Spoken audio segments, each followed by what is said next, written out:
Acres Steakhouse. Hold the Mayo. It's time for Mike Mayo's Lunchbox.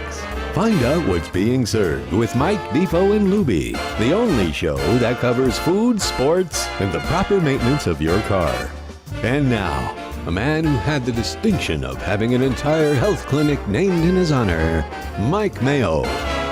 I want the flim flam sauce with the awesome fave, with shafafa on the side.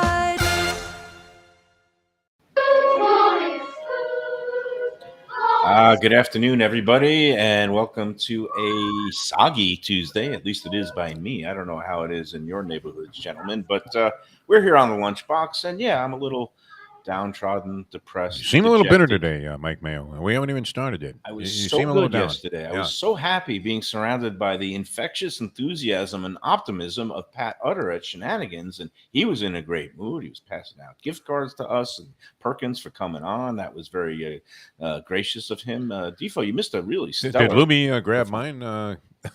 In typical fashion. I like that. What was it? The shrimp pizza. That was awesome. Shrimp scampi pizza. Scampi pizza. Yeah, definitely a winner. That looked good. Lubie did well. Lubie, I think, was angling to take most of that home. Unfortunately, we ate everything yesterday. We were all voracious in our appetites. They kept bringing more food, and it's nice to have Perkins around because he's a man who, like me, enjoys good food, and he was scarfing down a lot of it with us yesterday. And, I wanted to believe, Pat Utter is proclaiming that the Heat are going to win 2 straight home games, Wednesday, I guess, and Friday night, or whenever the game 4 will be. We were all trying to be optimistic about the Panthers. And lo and behold, the Mayo jinx might be a thing, because I went out to go to the watch party last night, and that kind of astounded you, right, Defo? You being Joe fan, it's highly uncharacteristic, especially, we know you on a more regular basis maybe than the people that only catch an hour of Mayo a day, 5 days a week here on the Lunchbox. And, you have your days where you're in euphorically good mood after you, usually in conjunction with after a gambling win, which unfortunately has been seemingly rare. And then, other days, you start out, especially Tuesday.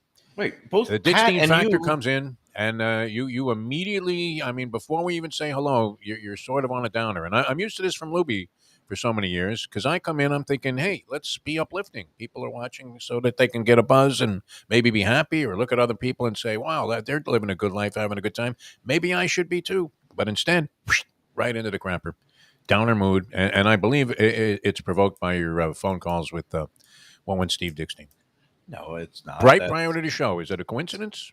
It's a weekly call that we have for the best of local. Coincidence? I think not, Mayo. No, what happened today is a confluence of events, and it's the rainy season when it gets these storms running through. You, man. Yeah. Well, no, it's actually there's physical proof that when you have lower pressure, it actually leads to some headaches or sinus headaches and things like that. So I don't know. And I got to correct the cash record. Flow for you. What are you talking about? It leads to a windfall of money. You're hoping there are puddles outside your house at this stage. We know this about you. I'm waiting for the resolution of the last major flood, and that was real damage and real things. I am not some sort of fraudster, shyster. Is shyster like a un-PC word? Is that derived? Shyster's good. It's not the most flattering description you could ascribe to somebody. No, but Mike Mayo is a real anti-Semitic. Wasn't it? Is it? I don't Shakespeare know about that, thing. I never got the that origin of the word shyster. Lawyer or something like that. I don't know. I guess I should do this research before using the words on the live stream. But it just means a crook, from what I know. I don't know. No, I don't know. What unscrupulous would be another way of describing it. Okay, well, Ganef is another one that Green-Eyed Girls just chimed in with on the chat line. Hello, Green-Eyed Girl. So, crook. First of all, let me set the record straight. I'm not in a bad mood because I'm losing at gambling, and I had a big score within the last week, 6 days ago, okay? And I've not peed it all away. What I've had to do is pay lots of bills. June is the time where, like, all these insurance premiums are due. So the new flood renewal, $1,500. The first payment, only 40% of my upcoming property insurance for the upcoming year. The total is like $6,000 or $7,000. I have to pay $2,800 by the end of the month, and then that's always fun. My auto renewal, 2 cars with a young driver. It's I guess it was almost 1,700 for 6 months. So that's 3,400 a year. Add it all up, and that's some real money there. And so that's why maybe I'm a little bit grumpy, because all that previous windfall is almost all gone, just because, you get something. It's like insurance companies and the whole insurance racket down here. It's like a slot machine. Like you think you have a jackpot, and then you have to put all the coins back in just to keep your insurance. Swimming in red ink is what you're doing right now. The daughter is what, 17? 17 and a half. Oh, Yes. okay. So that's going to be a hefty premium. No, on the auto insurance. All kinds of things. Yeah. So anyway, I've got my yogurt today because you were lamenting that I wasn't eating anything strange. And here we go. We've just got some plain blueberry yogurt on the lunchbox today. Trying to, I don't know what I'm trying to do anymore. Everything's shut down. You're trying to depress people. You really are. You're trying to put people into a depression today. I really wish you would pick up the pace here.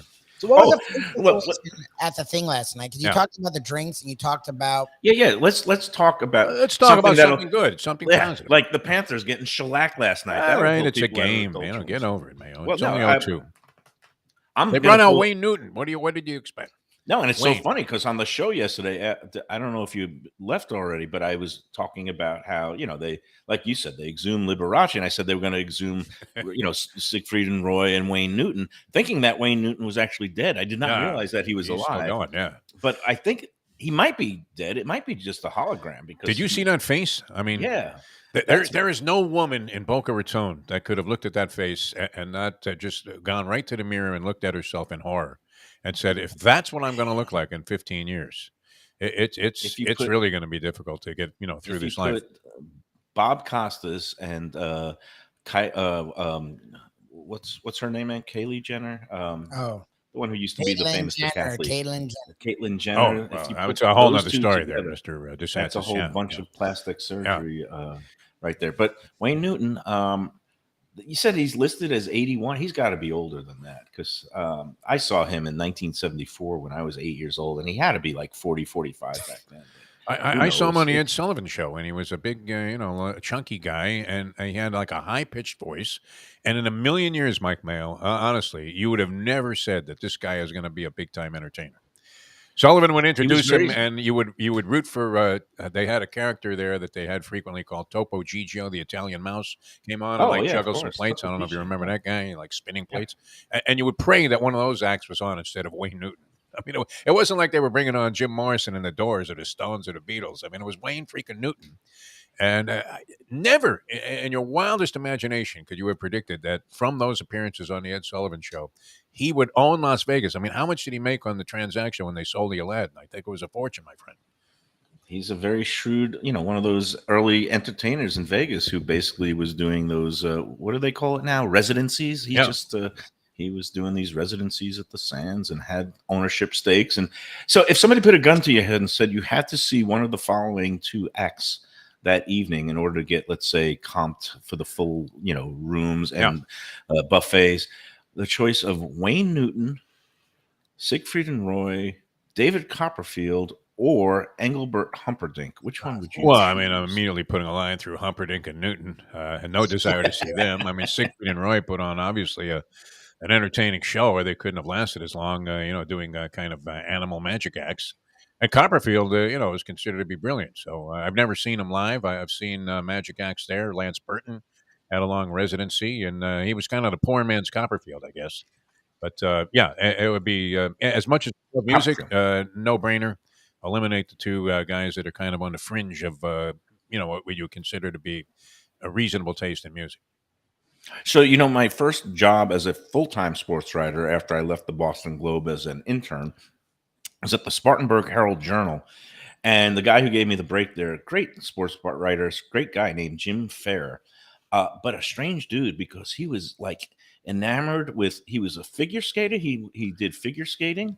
And I didn't even know they had a rink in Spartanburg, but he would lace up the skates. And then he loved Engelbert Humperdinck. The and Dink. He would always play Engelbert Humperdinck's song. So that was Tom Jones I've seen in Las Vegas. Through a request again of a woman that I was enamored with at the time that I quickly fell out of favor with. But Yeah, Tom Jones. He was all right. I mean, he had a decent act. Tom Jones, you could have seen right here Yeah. at the Hard Rock. He Well, was just now in he's town. 100 years old, but then he was only like 50. But Would you classify him as elderly? I guess you have to. Although he's another one, right? Did he not have massive amounts of plastic surgery? Tom Jones. I mean, he looks kind of like his face was stretched. One of those things where you have like a thing and it doesn't quite fit the cover, but you have to stretch it anyway. Because he looks pretty young for a guy that's like 80 years old, also. What is the cutoff for elderly, by the way, or is it? I don't know. I mean, I told you I got a letter yesterday, and it was addressed to people with concerns about being elderly. I could see I didn't even open it because it was insulting right from the fact the little I could see through the cellophane window there or whatever it was, where you could read a little part of the content was something concerning like life as an elderly person, and I thought. I'm not ready to concede that yet, Mayo. As much as you want to push me in that direction, I am not ready to concede that, and neither is Lubie for that matter.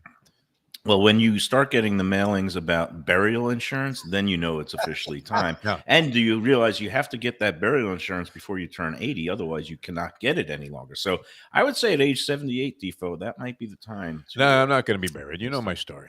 I mean, you know my desires. Yeah. Right up in smoke. Tracks around. Ashes, track right side. at the 16th pole. The 16th every horse pole died that I ever bet that led at any part of the race. See, that's the way to exhume us from the gloom and doom of a Panthers loss. We start talking about that was a wild game, though. I mean, after the game was decided, it became a circus, which was, I mean, that's hockey for you. You covered it for a year. This is a throwaway game. Like when you're in the handicapping a horse race and you see the horse that just like got beaten by 50 lengths and it was a muddy track. You just put an X through it. Yeah. That's a game. That's a throwout. It all comes down now to pivotal game 3. But I do want to recount last night my experience as kind of being a Super Bowl fan again. That I went to the Panthers arena, the whatever they call it now, the Florida Live Arena. And how is it that a team is so successful, like is made it to the Stanley Cup Finals after 1 year after having the best regular season record in the league and cannot get a legitimate real title sponsor? Which I guess maybe the Panthers is thinking of like, why bother? Because if I get a sponsor, the county will get most of the money anyway. But that's probably not how the deal works. I don't know what Sifu and Viola are up to, but it seems like the team always ends up in a very favorable position in South Florida, and maybe every other municipality that goes ahead and offers up public money and funding for these kind of facilities. Didn't you do a big? Isn't that how you got in the jackpot with Sifu in the first place? Because you were investigating how they took money from the homeless for the scoreboard. Not from the homeless, but it's from the Tourist Development Council funding and how it's supposed to go towards things like promoting tourism and beach renourishment and help the like poor, staff at the beach bar, out to get some customers. And they want another $8 million for a fancy new scoreboard after the county already built them the arena and makes most of the pay. I mean, that did not put me in the good graces of the regime at the time, which was. That scoreboard sucks, by the way. It's one of the worst ones in any arena. No, last night it was good. Well, maybe to watch a game on it, but when they have the information up there, it's very hard to find some things. Okay. Well, let me get back to the. But just on your one note, because when I was actually a legitimate journalist and crunching numbers and a Metro columnist, you were Mike Wallace on this story. I once did an analysis because everybody when they first come to the county for public funding to build their arenas, they say, "Oh, it's going to be a great public-private partnership. Help everybody out. Be revenue sharing." I crunched the numbers, and I think it was like 18 years into the Panthers arena deal after they built it out in Sunrise for Wayne Heisinger originally. And the way it was structured is that, they have all these cutoffs and limits that the team keeps the first amount of X and everything goes towards the bond repayment of the construction. And then it goes to the team and the split. Well, the split of the revenue or the profit from the arena turned out to be something along the lines of 99.1% to the team and less than 1%. I might be exaggerating. It was like something in the neighborhood of like 96-4 or 98-2, but it was like so lopsided. It was like 144 million to the team and maybe 700,000 to the county after like 18 years. You pointed this out on the editorial page, and next thing you know, you were getting an ugly phone call. Hey, come on in. We want to see you. And I say, nope. No, how much did you leave there last night? I mean, did you spend any money in the place? What happened? Well, they were. They were. What happened? Well, let me get back to the. Well, but just on your one note, because when I was actually a legitimate journalist and So let's get to the happy part. Yeah. Because, all right, I figured this might be the closest I'll get to the Stanley Cup Finals down here. I didn't want to start spending $1,000 for the actual live game, which is going to be on Thursday night. You're not going Thursday night? Game 3. No, and my daughter is into hockey, and her friend Aaron, my buddy Scott, who comes out to some of our remotes, he has his daughter who's graduating high school, Nova, this week. Congratulations to Aaron. And basically, it was my daughter. It was the 4 of us, a daddy-daughter night, where the 4 of us. Wow. I drove out Very there. noble of you, Mike Mayo. And the game, was a puck drop at a little after 8 o'clock. We left our house right before 7. We shoot right out there across 595, right into the parking lot. No parking, which is better than their usual. What was no it? charge. 40, 35? 35 usually. No free parking, no charge for parking. They wave us right in. You had to, I guess, go online to get tickets. The tickets for the watch party, it was $10 each, but it was all going towards, allegedly, the Panthers charitable organization. Right. So it's going to some sort of charity endeavors, which I was like, I'm on board with Reasonable. that. And so the only snag was I purchased these tickets online through something, and then you're supposed to actually get the tickets through your Ticketmaster account. They didn't show up there. We had to go up to the box office and wait in line, and they had to get into a non-game. I mean, there's no game taking place. It wasn't too. You don't long. want any hassle under those circumstances. It was a little bit of a hassle, but not too big. And then we got in, and it's general admission. You just find seats anywhere you want. So we got some nice lower bowl seats, and the place started to fill in. They had the 3rd level roped off. Nobody could get in there, or the suites were all closed. But that lower bowl, which I guess, what's the capacity there? I think they had about 10,000 people supposedly there last night. Last night, no, it was nowhere near that. I estimated the crowd at about between 6,500 and 7,000. Don't you hate it when you get to the will call though, and they have confusion as to whether or not your tickets are actually there, and it's like, hey Mo, you got anything for mayonnaise?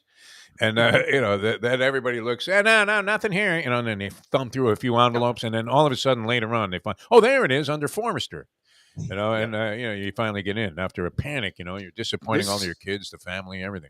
There were no physical tickets. It's just the very helpful woman at the ticket window was able to use my phone to manipulate it so that she could pull up the actual scannable tickets. We scanned them, got in, got our seats, and then everybody started getting their concessions before the game. You didn't eat first? The girls. Well, I had so much pizza at Pepe's Pizza in Delray with Dickstein at about 3:30 after shenanigans. I had one of those double stacked lunches, so I was not hungry. But there was that doesn't usually stop you from getting something. So the girls went and they got, I don't know what it is, but they didn't get any of that Chinese food in the box or anything. They went for the chicken tenders with French fries. And I guess they knocked down the price a little bit for the food because my daughter were they any good? I mean, how would you rate them? They're okay. Yeah. She gave me she got filled up, and I had the last tender, and they were crunchy and good white meat chicken. The fries were actually good. They tasted like the fresh cut fries. I mean, they use a frozen product, but it's the product is a little bit higher end, so that actually you see the skin of the potato on it. So she said she was able to get the chicken fingers, a bottle of water. Usually they charge like $5 for the water. Sure. It was only $2 for the water. The chicken fingers were, I think, instead of being like $16, I think we're down to 10. Wow. No. That's the usual price. Last night it was only 10. Right. She said she was able to get a Coke, the chicken fingers, and a bottle of water for like $17, including a tip that she left. So that's not terrible. Yeah. And me and Scott went right to the booze tent or whatever. It was a stand. And again, I went to the Funky Buddha bar there, and they have all the good stuff on tap, and got 2 beers. They were charging only $7 for a 20-ounce draft. Were you in shock when you saw the price? It was great. No, then I knew I was going to be in for a drinking night, and Natalia was going to drive home. And your daughter has, she's able to drive at night. Yeah. Oh, okay. Yeah. She has a full license now, so she can do everything, and she's able to see a lot better than me after 4 drinks. I mean, Scott, we splintered off. I went for the beers, and he went to the hard liquor and got the Jefferson's bourbon out of. It's nice, smooth stuff. He got doubles because it was $10 for a single and $14 for a double. Always save money by getting a second shot. Yes. So he got the two doubles, and they have it in these nice glasses over ice that it keeps the everything nice and cold, including the beer. It's like those aluminum Oh yeah. cups. So we were just having a little bit of a liquid dinner before the game, pre-gaming there, and then the atmosphere is nice. I mean, How look, weird was it though? I mean, looking up at a screen in an arena and there's nothing happening on the ice. well, let me tell you something. This is not a new thing. It's something that usually a lot of the teams that are in It's the been going on finals for a and long even time. Yeah. yeah, I went to that. I went to one of these watch parties at Madison Square Garden in 1994 when the Rangers were playing in Vancouver. And then when they came back and finally clinched the cup, I was there in with my journalism sports writer hat on because I was covering the game when it was live in front of me. But it was fun to go to the watch party at the Garden because again, you could just get snookered on, and start drinking all you want. You don't have to worry about hitting deadline, as opposed to, usually when I'm drinking and I have to worry about deadline. I'm surprised though that you weren't, FaceTimed or whatever that is that James Dolan is doing with the lawyers that have any kind of action against them by Sifu and the crew there, Viola, and forced to leave the arena and are denied entrance from your Defo, days this is on a the city team that desk. they don't even have the sophistication to get a title sponsor. You think they're going to have the wherewithal to start Well, I mean, when implementing it the comes to evil face scrutiny, recognition? yes, I would expect them to be top notch in that category. Well, apparently not. They don't have the security department that we do at the Lunchbox. I was able to ferret out. Did you catch this, Defo? Two people who actually picked the winning horse and had the winning restaurant that I had to not put into the hat yesterday for the tiebreaker because they had won within the last 90 days. Oh, and yeah, one of the wow, rules, breaking the rules. again, people should go to the Mike Mayo's Lunchbox Facebook How page. small is the full print on rules. the disclaimer about, well, if you won once before, you're not eligible for the rest of your life? It's buried in about Exactly. 400 words of rules, Yeah. but it's in there, and that's There the actually key. are rules, or And are we making them up as we go? 100%. We just got oh that. no, if you're gonna run a Yeah, contest, you you have gotta to have have some rules. kind of There's rules. All rules. right, that makes sense. We always Otherwise, dodge there's that anarchy. element, and that's why Uh, we have Lipschitz but on anyway, retainer. Yeah. I really enjoyed it. It was nice to be in an atmosphere, a festive atmosphere of like-minded individuals. It's all Panther fans, and it's a lot of. Did you do it? Did you wear the let's face Beezer it. jersey? No, I didn't have the All Beezer jersey. My daughter wore a Panther Screwdlin? sweatshirt. Did you Our have the Screwy? friends, How about the I Schwitke didn't have. jerseys that I was selling? Do you want one of those I for the next visit? don't have No? those. But the nice part was, a lot of people are priced out of these playoff games, and even Stanley Cup tickets are so expensive. If you don't have season tickets and you're trying to get some on the open market, it's it's a lot of money for most people, And this it seemed like a lot more of kids. I mean, not kids, but yeah, families, teenagers, young adults, people who, I guess some of them might be going to the game Thursday night, but it seemed most of them were just wanted to get, feel like a little piece and being part of it.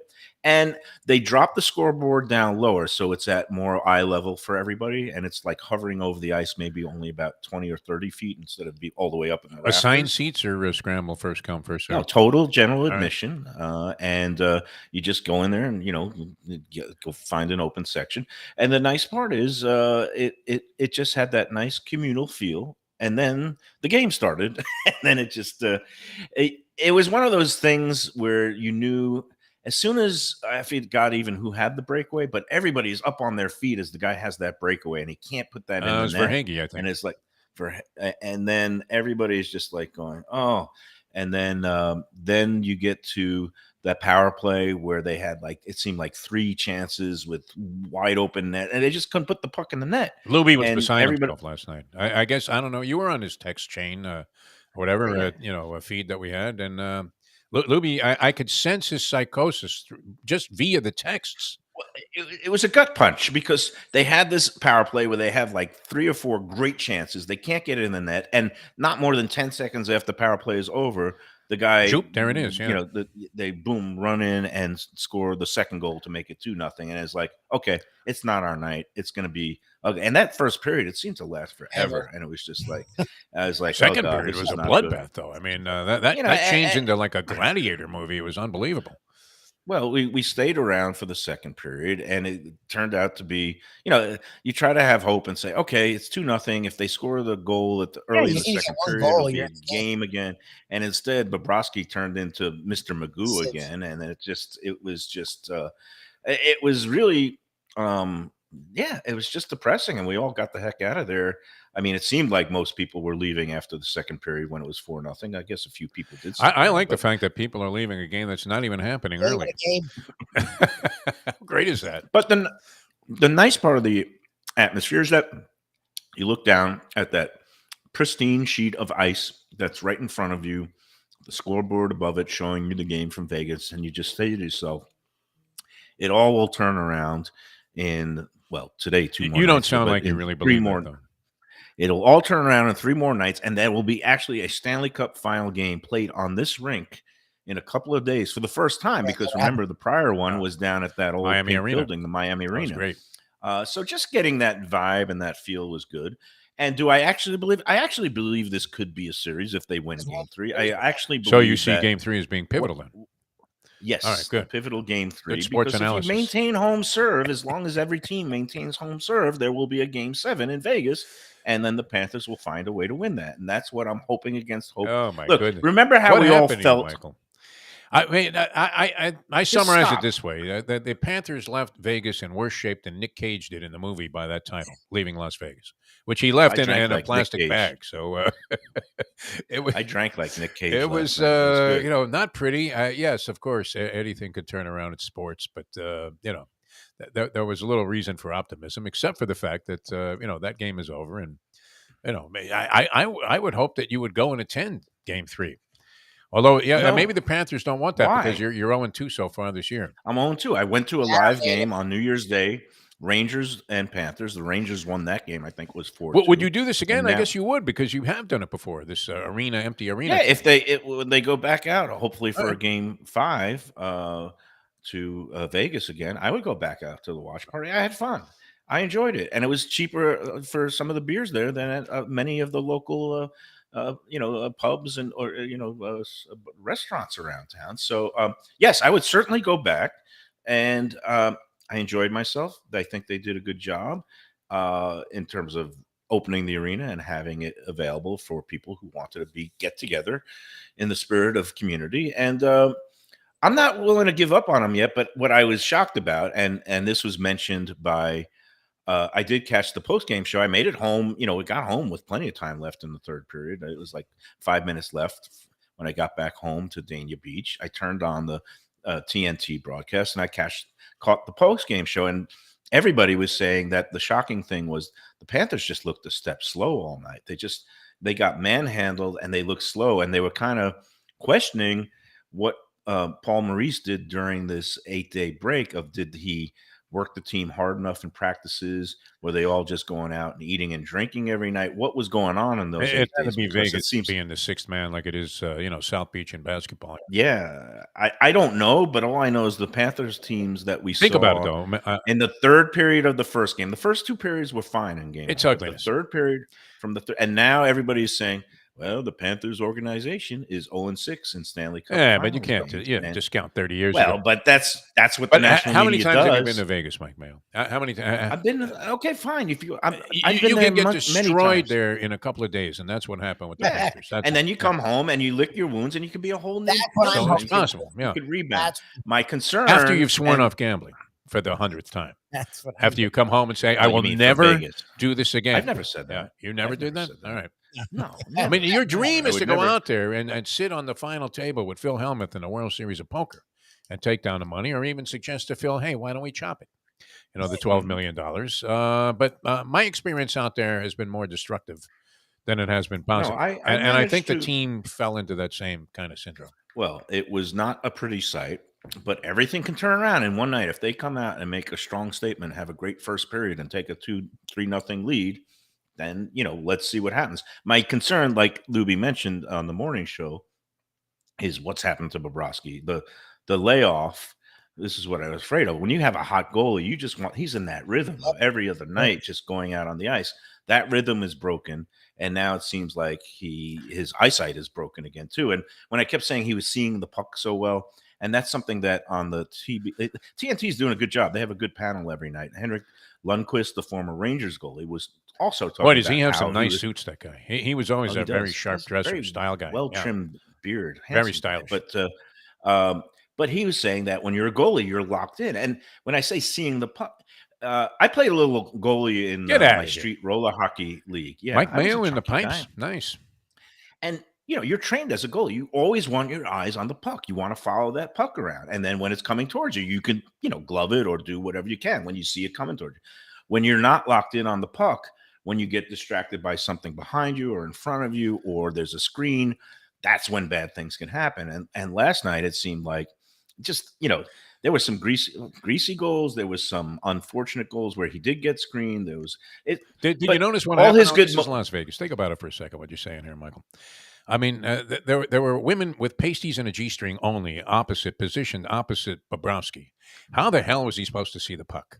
They do things differently there. What happens in Vegas stays in Vegas, and so did Bobrovsky's eyesight. Apparently, didn't show up there, which was unfortunate. But boy, he did look like he needed the last drag on a cigarette, didn't he? Well, the good part is he does have the cataract surgery scheduled for later today when they're back home. So don't worry about it. It's all going to be okay. We'll see. It's coming down to the pivotal game 3. Look, and my only thing is I didn't really eat anything at the arena what about except these for pizza that leftover that you were stuffing yourself at before with Dickstein? How are they? So, okay. Yeah. Well, again, it's the first day, so I'm not going to go public and critiquing everything. Was it like Right. the thing we had at Plantation? Was it very similar? Here was the surprising thing. So, it's the same deal where they have all the people coming in from their headquarters in Connecticut. There's some of their corporate officials now because it's become more of a national chain. And unfortunately, Jennifer Bamonte Kelly, who is Frank Pepe's granddaughter, was not in attendance at this opening because apparently she's under the weather. So she wasn't out there. Very nice woman, woman that we met. Yeah, I enjoyed doing the show with her. When they opened Plantation, I thought all the pizzas we had that day were very good, and they had a little bit of sponginess. And again, they're more well done because that's the New Haven style, thin, well done. And they have the white clam pie. So yesterday I met Dickstein up there. It was the first day open to the public for the Peppies in Delray Beach on South Federal Highway, just near Linton Boulevard. And it was a good steady flow of people. It seems like most people who were in there were from the Connecticut tri-state area that knows about New Haven pizza and the differences. And they also have another good place up there called Abit's. Joe Casale show up at this thing? No, he Joe loves did that not stuff. come out yesterday, but he's looking forward to it. And of course, we have our own New Haven style pizza place that we love, which is the Pizza Spot. And Wade and Reese are back in business as of today. Yet to be topped by any of these places that are so sophisticated. And again, they're not. That's the thing in Connecticut. The overall style is thin, but Wade has some sponginess to his dough, and sometimes it does flop a little bit. It's not like just a piece of matzah. And I think yesterday I was surprised because it was, and this is no knock. We'll give him time. Me and Dickstein, we gave some feedback to the person in charge of the food operations there because we found it both a little bit too thin and a little bit too cracker-like. And it was and how'd they respond to that? The top. No, just that he saw it. He saw that it was too thin, and it became like a piece of matzah. You hold it out, it's just like a cracker, and it was hard to chew. It didn't have any give. And I reheated some after the game. It was even worse on the reheat. It was like giving my jaw a workout. It was really, really tough. And again, but it's so early. I'm not going to go on social media and on the Facebook group or give kind of full critique. Let them see if they could get the dough figured out. Maybe have it a little bit not pulled as thin when they first stretch it out and bake it. And but for people who love the Frank Pepe brand, the familiarity, they have the menu. There's no such thing as a pineapple pizza at Frank Pepe's. It's all the traditional. And it's still only the Caesar salad. Yeah, it doesn't have a full range of menu items. It's salads, pizzas, and Fox and Park sodas. And I don't know if they have dessert. I guess they have like just 2 desserts. I forget what it was at the Plantation one. So it's a very minimalist menu. I enjoyed my first bites of the white clam pie, and again, that's a nice pizza. I like that. It's a little bit of the fresh clams and garlic and some parsley, Italian parsley, and then I guess they have a very light coating of some of maybe the pecorino romano cheese. It's not heavy on mozzarella. That clam pie is good, very tasty. The ingredients were good. I just thought the dough needed a little bit of work, and we'll get there. So and they have these personal. They have 3 sizes: small, medium, and large. And the smalls were reasonable. Again, I did get one of those tomato pies that doesn't have mozzarella on it, which I absolutely adore at Pizza Spot because Wade makes it just great. Again, that comes out crispy and thin and just has a sprinkle of the grated pecorino cheese on top, no mozzarella. And I just find it like a beautiful minimalistic pie. I actually thought Wade's sauce was a little bit better than Pepe's sauce that I had yesterday. But again, for people who like that New Haven style, check it out and see what you think. Give them a little bit of time, maybe to work out some of the kinks in the dough and the proofing and all that. So. You would think they would have it down, though. I mean, they opened a place here. I do see. I mean, we were there. We had a nice time. I mean, everything was fine. I don't know that I would have gone out of my way to go back there, especially since the proximity is actually better for me to the Pizza Spot, which I prefer. But you would think that they would have it down now. I mean, look, they're opening places all over. They have their reputation. It's a formula that they've been using for years. There's always the question, hey, can you make this kind of stuff here in Florida with the water and everything? They seem to have found ways to overcome all of that. But on Let's Eat South Florida, you really do see a mixed bag of reviews for the place in Plantation, which I don't know. I haven't seen that much about some of the other restaurants there, but didn't they build like that whole, thing is now like inundated with restaurants, is it not? And they were all just about to open around the time that Pepe's did when we were there, several months ago. Yeah. Any other places there of any merit that people have said, wow, I mean, this is a place that you have to go to in that particular... In the Plantation thing? I'm not a big fan of Colu's, so I have not checked out Colu's is good, location. I mean, it's a little pricey. And I'm not a big fan of this Ford's Garage thing, which is like some... I guess kitschy concept involving auto parts or whatever for the vehicles, and I don't know what else is in that. They have some barbecue joint or something. Our friend, Mark Falsetto and Taco Craft, Anthony Bruno, they're in that new Plantation Walk. But I don't go west out there that much to go eat. If I'm going to go anywhere, it's going to be north or south along the coast. There you go. That's usually how I roll. So the answer to your question is no. I have not checked out any other place at that Plantation Walk besides Pepe's. And now I'm looking on the comments line. I see. But you see the posts. I mean, have you seen anything that caught your eye that you thought, wow, I might want to try that based on all of these, posts that come up on Let's Eat South Florida that you filter through? Oh, you mean about in Plantation? Yeah. No. Yeah. Nothing. All right. Going out there. It's a bust, the whole area, man. They may as well shut it down. I'm not a big fan of, and this is okay. Here's a topic for you know what? Let's take a break. But one of the topics that I always want to put on Let's Eat, but I'm trying to be nicer, so I don't want to start a whole negative thread. But is like places that everybody seems to love a lot more than you do. And I think at the top of that list for me would be Colu's, the one in Fort Lauderdale on Commercial Boulevard on the Intracoastal. I just don't like it. I think their food is mediocre, and everybody goes there just for the setting. It's just I don't know why it's talked about Colu's. I didn't know there was one out west. So, some people love it. I mean, that place. I've been there several times. There are really talked about it because of the view, and I'm like, okay, like that's cool, but am I like the original? Yeah, the original Colu's is on the Intracoastal on Commercial Boulevard. It used to be a Roadhouse, not Texas Roadhouse, but a Roadhouse steakhouse. Before it was Colu's, you were throwing peanuts at each other in that place. It was. I didn't know that. Yeah. That seems like a little high-end property for that. But that's what it was. Before it became Colu's, which was I think it became Colu's in 2013. I Something believe like that. How about that? Right on the money. 10 years. And then they opened one in Wellington, and now they opened this one in Plantation. But it just, I guess it's not your bag.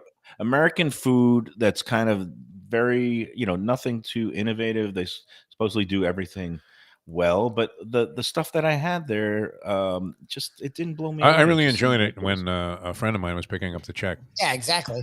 But I think I got hit for a couple of sticks with some appetizers and drinks one night when I was out there with 3 other people, including a Mustang. So it was us and one other couple, and it was a pretty hefty check for some meatballs and appetizers. Before I go to you, Defo Lubie, is there? I mean, fill in the blank? A place that everybody else seems to love so much that you don't like. as everybody else does. I'm trying to think. I don't know. I look, and I don't want to slam them because they were cool to us. The place we're talking about, like I don't like Pepe's was cool. Like I don't. They treated us really well. I liked the pizza was solid, but I don't think in my entire life, whether it's with my family, my wife, like as adults, like we've gone out to a place to just have pizza.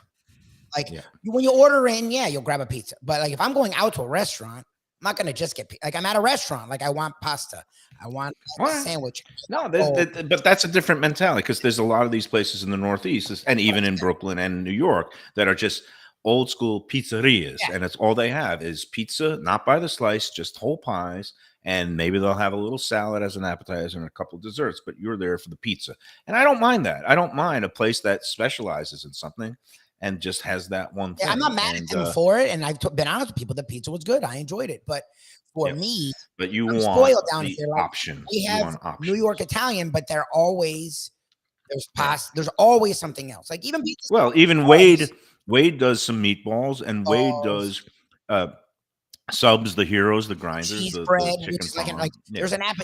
There's I'm spoiled, I guess. So I'm used to that. So going out there, it was like I don't see anyone I know spending money to just get a pizza. Like that's like it feels like for kids. Like I don't know. Right. Well, Chuck E. Cheese. Look how well they've done. Well, Defo, do you got any? I mean, you know, we've talked about it many times, and you know, Johnny's. Yeah, I mean, I don't condemn the place; it's fine, but you know, everybody seems to love it a lot more than I do. What do you have there that turned you off? Nothing special. I mean, I just didn't think it was as great as some people said. That's all. See that if I'm the moderator of Let's Eat South Florida. Oh wait, I am. And when somebody says, "Oh, nothing special," but I say, didn't say it was bad. I mean, if people love it, that's fine. I can. I didn't say you said it was bad. I'm asking for specifics. What did you have? Veal? No, I've had all kinds of stuff there. I mean, I've had chicken parm. I've had seafood. I've been there probably a dozen times. You know, across many years. I didn't realize that. Okay. Yeah, I mean, I live in a neighborhood. It's right down the street. Okay. A lot of people like it. Right. You know, people suggest, hey, let's go out to dinner as a group, and they all want to go to Gianni's, which, you know, I would not necessarily, you know, make that my primary choice. That's all. Okay. There are other Italian places. A zillion of them, yeah. A lot that I like better. That's okay. I can understand that. But people love it, and I can understand why they do. I you know, I've only been there one time, and I enjoyed it immensely. I didn't think everything was great. I think I had a pasta that was like with the broccoli and the sausage, and the pasta itself wasn't that culinary great, indifference. That's what that's called, my friend. Okay. Yeah. Is that like late game resiliency? Late game resiliency. No, but I mean, some of the things just are, you know, nothing amazing. Right. You know, look, we've gabbed for almost 45. Yeah, minutes. you better get some commercials in here. We're gonna get some of our sponsors in. Yeah. Hey, it is Tuesday, and I might need to. Well, there's no games tonight, gentlemen. So I think that leaves the door open for me, kind of soaking. Sarnie has women's junior varsity lacrosse. Yeah, that's all right. Tropical Acres. It is half price wine night. I might need to drown my sorrows after that pathetic Panthers. You do seem a little down about this. I mean, today. Well, in general, the whole tone of the show has been a little down. It was so good yesterday, and Pat was just again. You can't not be optimistic when you're around. So where is that energy from Mike Mayo today? Just because you went to this empty arena? Bottom of the 4 shots of Jefferson's bourbon with a beer that I had. 12 o'clock. Plenty of recovery time. Are you kidding me? It's like add 2 hours for every decade. You know, in the 20s, you'd be fine at 8 in the morning. But now I'm in Lubie and I 50s, bounce back every morning at 6. It's showtime. Once you're there, you better be on. Showtime. Yeah. You're right. I got to be professional. Yes. I'll be bright and bouncy. All right. So what about Tropical Acres? Talk about some virtues. Yes. Yeah. Well, it's all positive. You go there tonight, 4:30, 6:30, happy hour in the bar. You could get some great drinks, libations for half price, everything in the joint, including premium brands. And of course, they have the light bites that are reasonably priced. So you could have your whole meal if you're just by yourself, sit at the bar, and it's great. But then better yet, you know, have a companion, go in there to the dining room and half price wine night, split a bottle of nice wine, get yourself a nice filet mignon or the prime rib or some of those rack of lamb. And then you split that with the Twin Lobster Special, which is ongoing all summer long, $39. 2 live, freshly steamed Maine lobsters with a salad and a side dish. You can't beat the value. You can't beat the hospitality. Tropical Acres has been there since 1949. It's at 2500 Griffin Road, just west of the airport in 95. The Studiali family will take great care of you. They're open Monday through Saturday, closed on Sundays, but they will be open for Father's Day from 3 to 9 p.m. If you want to treat dad to a nice steak, take him to Tropical Acres. Make a reservation now for Father's Day at 954-989-2500. That's 954-989-2500. Go to Tropical Acres and tell them the Lunchbox sent you. As my dear friend, longtime friend, the Polyman would say, it's a great joint. And we'll come back with more of Mike Mayo's Lunchbox. So try and snap Mayo out of his sports depression in a moment. Mayo here for Delaware Chicken Farm and Seafood Market. Since 1951, family owned for over 70 years, the home of freshness. I've been a customer for over 3 decades, and it's the place to go for poultry, steaks, meats, and of course, their unbelievable selection of fish and seafood. They've got it all: Key West pink shrimp, grouper, snapper, lobster, and of course, Florida stone crab claws of all sizes. Don't forget their famous fish dip and a full selection of prepared foods. It's located at 4191 North State Road 7 in Hollywood, just across from the Seminole Classic Casino. Owner Doug Carter and crew will take great care of you. Make sure to check out their weekly specials and daily catch online at DelawareChicken.com. Quality, value, freshness, that's the Delaware way. Tell them Mike Mayo and the Lunchbox sent you. Do you like pizza? Who doesn't like pizza? Well, my spot for pizza is the Pizza Spot.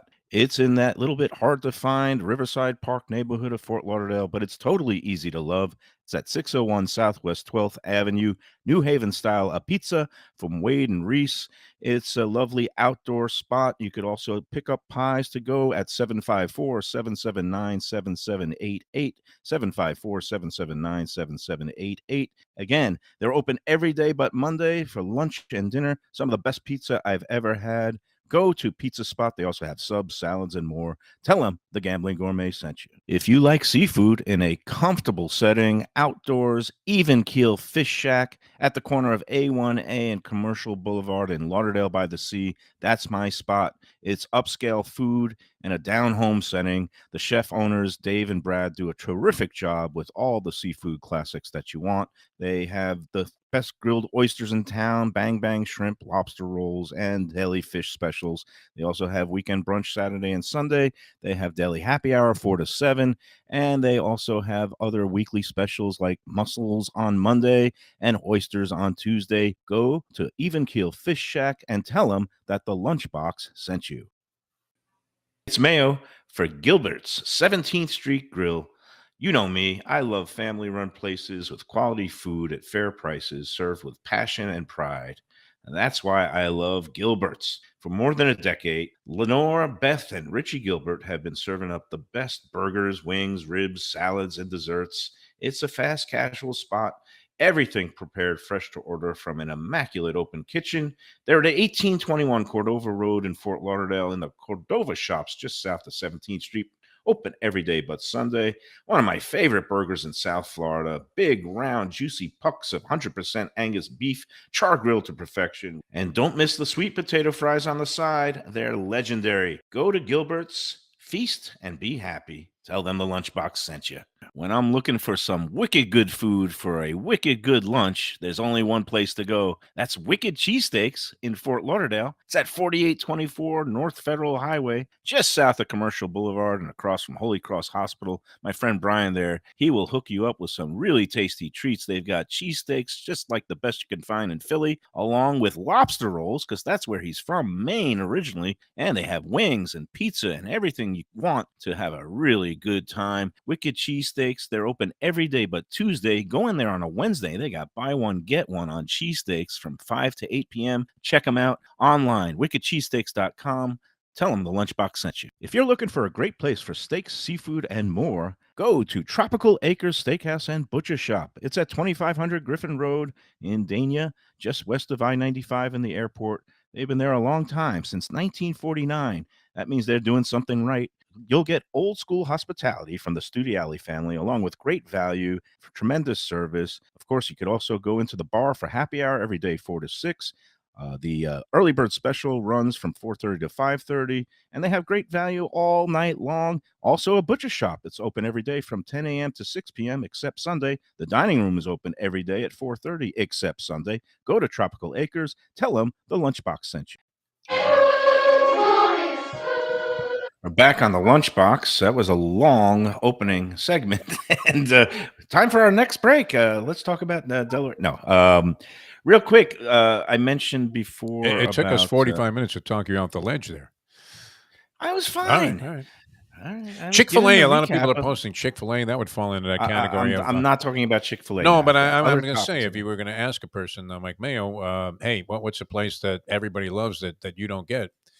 I don't get the fascination with Chick-fil-A. I just don't. Okay. Yeah. No, I understand that because the long lines all the time for the I didn't think it was drive-through, all so that. I that's just didn't. and one other quick topic, and there's a relevance to this. A place that you've never been, that has been there forever, that you've always been meaning to go to, and for some reason you've never tried. Defo, do you have anything? Oh boy, that's a tough one. I'd have to think for a second on that. Okay, Cafe Lubie, do you have Seville. something? Cafe Seville. There you Seville, go. yeah. Well, we're gonna That's a have to must, do yeah. Defo and a their business outfits. meeting there. I think I'm being taken there for my birthday by certain people later in the month. Nice. So maybe we could make it more of a party. Who but are we'll these see. certain people? No, it's just Bonnie. Bonnie's Oh, gonna okay. take me All out. right. Bonnie. So I for thought it birthday. involved the I extra. would love to join. I Yeah. mean, that would give you the reason. Yeah, we'll see. Seville We'll is a see what place that that you looks go like. into, and no matter what people told you about it, it's always overwhelmingly great. I mean, Well, Joey, he knows how, to make everybody feel like a VIP. He knows, one of those owners that You just touches feel the good. tables. Yeah. That's such a big component of just the hospitality, and everything tastes better when somebody is coming around and seeing how you're doing, and then occasionally throwing out, hey, bring them out a piece of the tres leches cake or this or that.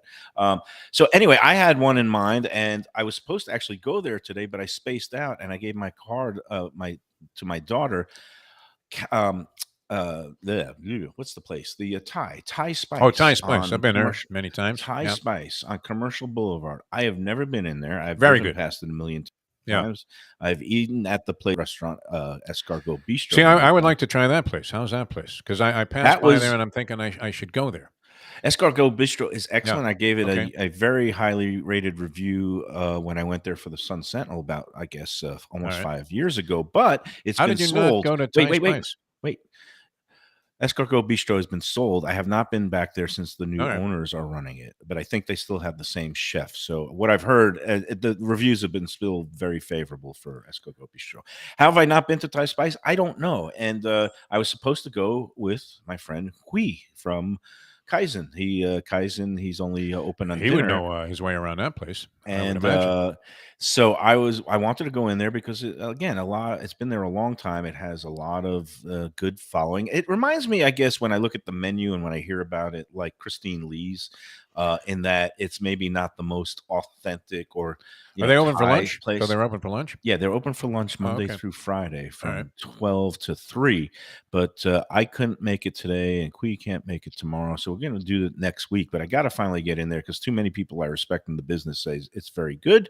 But again, it has more of an Americanized menu where they do have like steaks and chops and fish, kind of like Christine Lee's does at Gulfstream.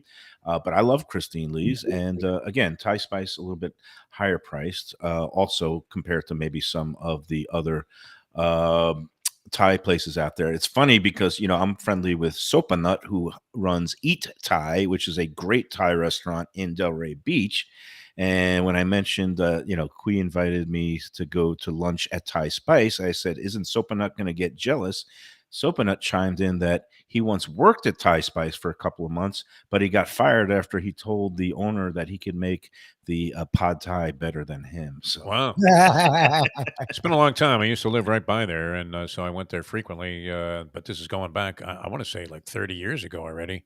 And Yeah, it's it been- was always a very quality joint. There's no question. They did a That's- great job. that's the impression I get. And I've been meaning to go there. It's just one of those things that anytime I think I'm going to be going there, I end up going to this other place that I love called Thai Larb Isan, which is on Federal Highway. I think in McNabb, right in that plaza that now has that Black Rock cooking or what a steakhouse thing. But Larb Thai Isan is a very kind of traditional, authentic, like Bangkok street food kind of place, whereas Thai Spice is more of kind of an upscale restaurant that is, I guess, suited to American palates in terms of some of the other dishes that they offer. But again, I'm looking forward to getting in there and finally trying it because, like, I've heard that it's nothing but good quality. So that's all good. You know what else is good quality there at Defo? Delaware Chicken Farm and Seafood Market. Ding, Among ding, our favorites, ding. man. Yes. And just heard from Brenda, the fine folks at Delaware. We're going to be going out and doing our remote show there. It looks like on Thursday, June 22nd. Is that a thing? Is Thursday, June 22nd? That will be our next remote show. I don't know what the theme is going to be, but I imagine it'll entail just feasting for the summertime, maybe a pre-July 4th celebration out there. Red, white, and blue, patriotic. You can get anything you need for any holiday barbecue at Delaware Chicken Farm and Seafood Market, whether it's the beautiful sausages made in-house or some great chicken pieces. You can do all the kinds of wings, the steaks, the pork, the ribs, and, of course, fresh fish and seafood. How about throwing a couple of shrimp on the Barbie? Why not? You get that great fresh Key West pink shrimp that they bring in a few times a week. Go to DelawareChicken.com for the latest daily offerings and weekly specials. Better yet, go into the shop itself at 4191 North State Road 7 in Hollywood, just by the Sterling Road across from the old Seminole Classic Bingo. Actually, now it's just called the Seminole Classic Casino. We love Delaware Chicken Farm and Seafood Market. They're open 7 days, and they will do everything in their powers to make you one happy, satisfied customer. Tell them the Lunchbox sent you. All right. Hopefully, you can sense the edge is coming off Mike Mayo. He's cheering up as the show progresses. And now the hangover is lifting. Time, yes. We'll be back with more in a moment. I do have a place I'm curious to try, but I don't know that I ever will. And supposedly very pricey, but we'll come back and finish things off in a moment. Beach Cafe. It's a South Florida landmark, and it's one happy restaurant right on the water. Tables literally on the beach. A place where you could dip your toes in the sand, kick back, relax with island vibes, tropical drinks, and live music daily. You know it. It's at One Commercial Boulevard in Lauderdale by the Sea. And of course, it has Chef Chris Nealon and his famed Caribbean Floridian cuisine. With a huge menu with something for everyone. Seafood, raw bar, conch fritters, burgers, sandwiches, salads, deli specials, and of course, that famous Bimini bread. They've got a great staff that'll take great care of you. There's something to celebrate every day. Open 7 days until late. Parking available on site. Happy hour weekdays 4 to 7 p.m. Go check out more at ArubaBeachCafe.com. Better yet, go in there yourself at Aruba Beach Cafe. Good food, drinks, friends, and laughter are always the catch of the day. When people come to me and say, Mike, where should I go out to eat? I got guests coming from out of town. Where should we go? Cafe Seville. That's the answer. 2768 East Oakland Park Boulevard. It's a Fort Lauderdale perennial, serving the finest in Spanish and continental cuisine in a cozy, friendly, comfortable setting. Joey Esposito and Sally, his better half, they've been running the place for a long time. It's been open since the 1980s. They got great Spanish classics like paella, shrimp with garlic sauce, and all kinds of great seafood dishes. The stuffed veal chop, that's my favorite. Go to Cafe Seville. It's open every day but Sunday at 5 p.m. for dinner. Tell them that the Lunchbox Mayo and Defo sent you. Do you like burgers? Do you like wings? Do you like late night food and sports on big screen TVs and cold beer and friendly vibe and great people? Then you want to check out Shenanigans, 1300 South Federal Highway in Dania Beach. Go to Shenanigans, you get yourself all the good stuff, the fresh fish every day, the blackened grilled wings, and of course, the kitchens are open late. Go there, tell them that the Lunchbox Mayo and Defo sent you. We're back on the Lunchbox. Yes, the fog is lifting, the rain is clearing, and so is my head. One thing, more sports thing I wanted to discuss, kind of late breaking news right before we came on the air. The fact that I don't know if this is, it floored me in a way and it kind of disappointed me, but golf.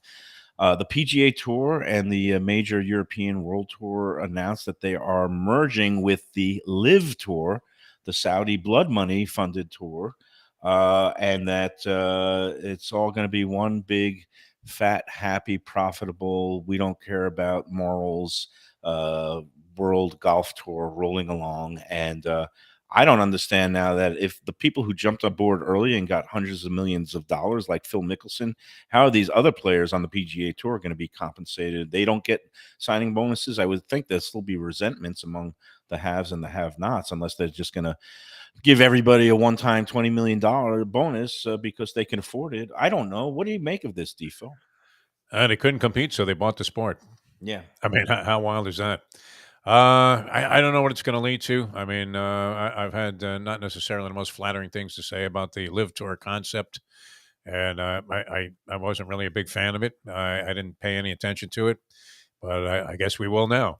I don't mind the concept. It's the funding source that bothers me. That if you're going to be, hacking up journalists, What was up with the PGA? I mean, how did they end up in a position where they sold out after they absolutely despised the whole concept of the Live Tour people? And that's the thing. Our friend Joe Cassell, he likes to post some very provocative things on Facebook, and he was just saying, it's one thing to get in bed with them and finally realize that you're going to do a deal with them, but the strident opposition, the moral opposition that the PGA Tour proclaimed to have last year when they first formed the Live Tour, and saying they invoked 9/11 and 9/11 families, and saying that, how could pros go and take money from the Saudis? And again, it's a complicated world. Of course, the United States has alliances with Saudi Arabia, and we do things sending military equipment for oil. But, that's geopolitical strategic things. This is strictly in the world of athletics and sports. You can afford to stand on some principles of, like, I'm not going to go take money from people that chop up journalists and don't treat women well and this and that. And it gets into it's just a whole matter of, there are things that sometimes you have to do and make uneasy alliances in the world, and things that you don't have to do. And I don't think any golfer or any golf tour would have to be aligned with any kind of, tour that's backed by this kind of, I'm just going to call it blood money. And they're trying to do this sports reputation washing. Very dispiriting. I, covered golf for a long time. I love the sport. But I don't love what's going on now and the blatant hypocrisy. But in the end, it's money and greed always wins, right? I'm just confused. Look, I get that we really don't know where our money comes from in our daily lives. We really don't know who we're dealing with. I can talk crap about China, but I'm sure I buy plenty of product from China. So who am I to do that? I get it. But here's the deal. The league, the tour, both the USGA and PGA Tour, which are separate entities, were very open in talking trash about the Live idea. For that, not because it was another tour. They were specific. There was a litany of players, and some actually did make the crossover too, which was funny, but a litany of players, and the majority of them did not cross over, that were very definitive about what they felt about this. Tiger Woods being one who turned down like $500 million or like $1 billion to stay away from that tour. So then how do you, within a year, and it was a failure. It was a failure. It was a total disaster. They got no ratings. Most people don't even know that they are on some kind of a televised thing. No one even knew when the events were. It was a failure. So all those together, then you're going to take their money and they're going to run you? Like, I'm sorry, I don't understand that at all. And it would be really hard for me to stomach watching any golf event going forward. Like, how do you talk all that trash and then, okay, even though you were right, you were actually right in the end, you still go and take their money? Like, I don't understand any of it. Like, it's sort of disgusting to me. It's like Defo, that was a very good summation. They couldn't compete, so they bought the sport. They have the means to do it.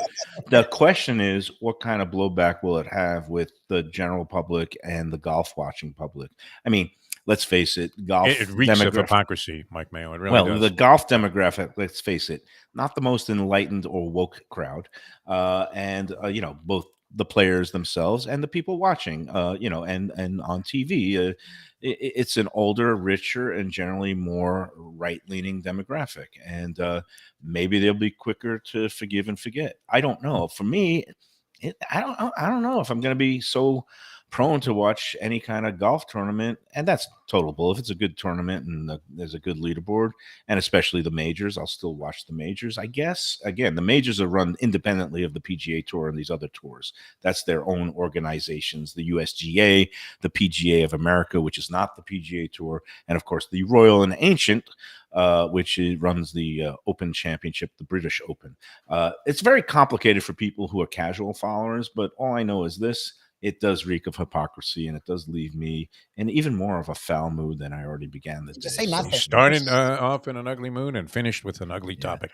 Hey, we got to go. But what was your last thing about the place you might want to go? Oh, but very I actually have expensive? two of them. One because I want to see if the price is justified. Is a Rainbow Palace. I pass by there all the time.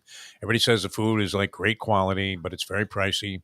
So I wouldn't mind making my own assessment to see if it's worth it. Maybe that's why I'm reluctant to go in there, because I don't want to get clobbered and be disappointed. We've discussed this before. Yeah. And they have high pricing and good quality food. Again, more of the Americanized style of Chinese, as opposed to maybe more of the authentic places that you find along. So State not Road worth 7. it, you say, Mike Mayo, to check it Didn't out. say that. I right. suggest that you go there with a patron, somebody who will pick up your tab. I got to go with Dickstein. And then what's that place? Six Tables that everybody raves about? I haven't been to yet in Boca. Everybody says that place is great, and it's worth whatever you have to go through to get a table there.